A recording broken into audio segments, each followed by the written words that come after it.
Li bajarê Mêrsînê bi beşdariya nûnerên Herêma Kurdistan, Iraq û karbidestên Bakur û Tirkiyeyê çaremîn lotkeya bazirganî û razemeniyê berdewam e. Nûnerên Herêma Kurdistanê û karbidestan li Mêrsînê serdana kompanyan kirin û ji bo razemeniyên nû hevdîtinan dikin.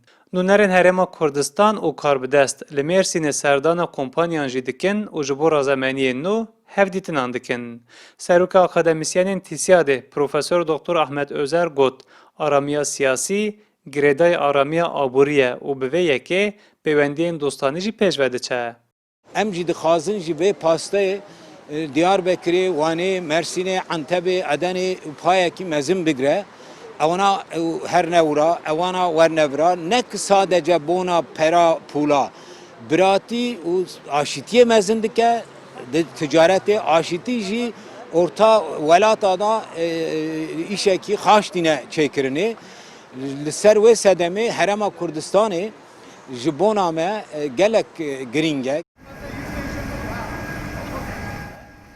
Beşdarên lotkeya ku ji aliyê Komeleya Karbidest û pêşesazên Iraq û Tirkiyeyê ve hatiye esaskirin, li Mêrsînê serdana kargehan jî dikin. Beşdarên şandeyê di serdana bû nexweşxaneyeka taybet de gotin ku ew dixwazin di mijara tenduristiyê de jî hevkariyê bikin. Serokê Lijna Rêveber ya nexweşxaneyeka taybet Dr. Engin Şahin got, Tirkiye di mijara tenduristiyê de jî pêşketiye û bi piştgiriya Hikûmeta Herêma Kurdistanê dikarin hevkariyê bikin û bi vê hevkariyê bajarê Hewlêr, Silêmanî û Duhok dikarin bibin navenda tenduristiya navçeyê.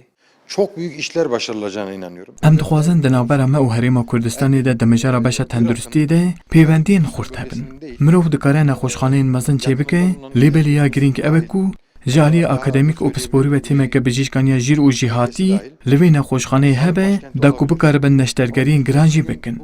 Ez di vê baweriyê de me ku dê bi piştgiriya hikûmetê di mijara tenduristiyê de jî hevkariyeke baş pêk kirin.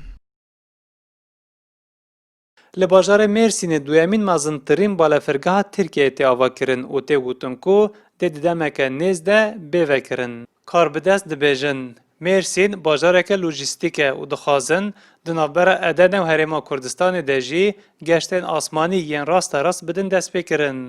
Her dîsa bendera Mêrsînê ji bo veguhestina kelûpelan ji bo bazara Kurdistan, Iraq û Rojhilata Navîn bendereke stratejîk e. Karbidestên ku beşdarê lotkeya bazirganiyê bûne dibêjin, di van hevdîtinan de li ser pêşvebirina peywendiyên bazirganî plansaziyê nû amade dikin.